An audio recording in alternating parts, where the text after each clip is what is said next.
Yo, welcome back to the channel everyone. Hope you guys are all doing well. It's Oscar and we're back again with another video. Today we're going to be talking quickly why I collect, the main reasons why you should collect, and a few other things. So without further ado, we're going to get right into this. We're not wasting time. Kind of from the beginnings of when I started collecting, why I started collecting, so on and so forth. Little tips and tricks for you guys. And then, I don't know, we'll see what else we talk about. But this one's probably not going to be too long. So, hope you guys enjoy. So, going back to when I first originally started collecting casino chips, obviously that's kind of what the whole premise of my channel is. You guys see me on PCF, Poker Chipper, Chipboard, at the chip shows. You guys know I'm a huge casino chip collector, primarily TRKs. Got TRKs all over my desk. My favorite mold. Oh, some of my favorite chips are TRKs. And it's kind of, you go back on my channel, there's a lot of TRK, just TRK centered videos. So why do I collect? I primarily collect, for me, it's all about the history. So like myself, I've done a bunch of history videos, but King's Castle is one history video that I've done. And then, I've done a whole bunch of others like New China, Mapes, let's see, Riverside, all those like Reno, cool old historic 60s, 70s, all those old historic things I've done history videos about, done Vegas casinos, and they all mean so much to me as kind of like a person who wants to preserve history and kind of educate others about it. If you go on my channel, there's a whole playlist for casino history stuff. There's a whole playlist for teaching people about casino chips, and that's kind of the whole reason why I collect. I want to collect, first of all, for myself. I see it kind of as like an investment. Plenty of chips I bought like 3-4 years ago. I sold a few of them just recently, or like 6 months ago. All I was able to make a little bit of money on them, not like a huge, like 10, 15, 20x return on them, like let's say as like a stock market investment or like a crypto investment, but I was definitely able to make some money. So there's that one side of it, and then there's also the historic side of it, and then there's also a third side where I actually collect these casino chips to actually play with people. I collect with friends, or play with friends, co-workers. We have meetups over the summer. PokerChipper.com, we have a whole meetup called Mauler and the Baller. That's awesome. Get friends from all over the US, all over the world. We all hang out, spend a few days together, play some poker, share chips, share some knowledge. Everything that you might know is all within this hobby. The history, the chips, the people. It makes it exactly why I love it.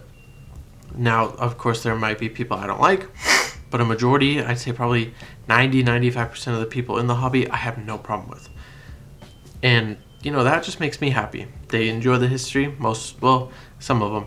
Most people just enjoy the chips, the way they look, the sound, the feel, the weight, everything about a chip, whether it be the edge spots, the inlay, the colors used on the chip, the fonts used on it, the imagery, the type, all that stuff. It all ties a chip together. You take, like I mentioned, like I showed you guys, this King's Castle chip. You take that, compared to maybe this Crystal Casino 5, or even this Empress Casino 5, and compare that to, like the last video I made was this Win 500. They're all different chips.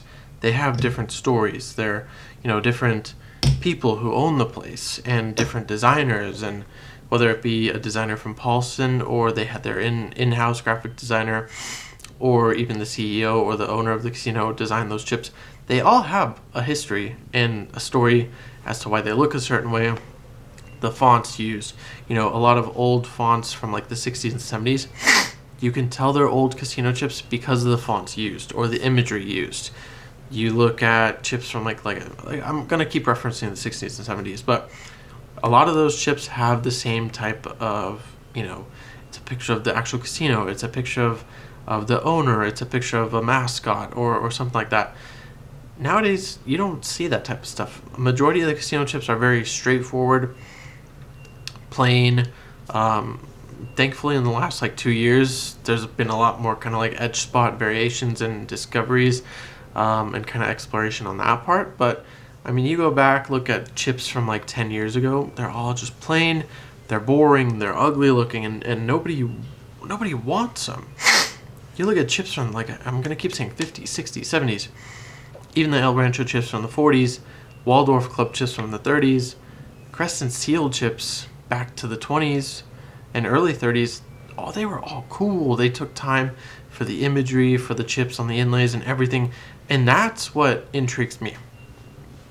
As a graphic designer myself, I love the history of going back and looking at stuff like that, seeing what people were thinking about when they were designing chips, what colors, what edge spots. Why did this California casino use a yellow chip for a $5, and why did they make their 25s purple? In Nevada, you have, even like a Nevada Lodge 25 is purple. Their 5s were red. Their Nevada Club, Nevada Lodge, they had those 2 different variations of 1s. But you have all these different, colors and things that make chips different, and why they stand out, and why some are more expensive, and why some are more, cheaper. And it's such a unique hobby that we have, and such a unique community, that I wish there was a lot more people that took the time to, do research and figure out, there's people on forums all day long. They just hop on, I want to buy this chip. Why is this chip so expensive? Do the research, figure it out yourself. There's not a large quantity of them. It's a rare chip. It's an early chip. You're not going to find them. That's why it's expensive. Well, why is this chip only like $4 or $5? Well, let's see. There's racks of them out there. It's a well-known place. A lot of people have them in the community, and it's not rare. So there's a lot of stuff that people need to figure out, and that's all, why I'm making the videos. It all comes down to the history, education of the hobby, preservation of the hobby, preservation of the history, preservation of the chips. I might not have as many chips as I did 2 years ago. I think 2 years ago, maybe at my peak, I had 6,500 or 7,500 chips. Now, maybe 25, 3 grand. I don't know. It's greatly reduced in size, but the chips that I have, the quality of them, the price, and how much they're worth, that has gone up. Where when I had a bunch of chips, they were pretty, they weren't rare, they weren't expensive and stuff like that. So that's ultimately why I collect, why I'm in the hobby. On top of that, working at Spinetti's, I'm around this stuff all day long, get calls about it all day long, in the chat all day long, answering emails. That's what I do at work. It has to do with the hobby. That's ultimately why I'm in the hobby, and that's why I fell into the hobby. And that ultimately, I think I have to thank Mike Spinetti for all that, because without his knowledge, without his opportunity for me to work for him, and all of the other things that he did for me, I'd have no idea about this hobby. I wouldn't know it existed. I wouldn't be in the position I am today. And I don't know, I wouldn't have met all the amazing people I know across the U.S. without, accepting a job offer from him. So that's ultimately why, when I look at people in the hobby, Mike is like the first person I look up to, because he's the reason why I'm in the hobby and why all of this happened. So big thanks to him. I know you're up there watching, and yeah, I don't know.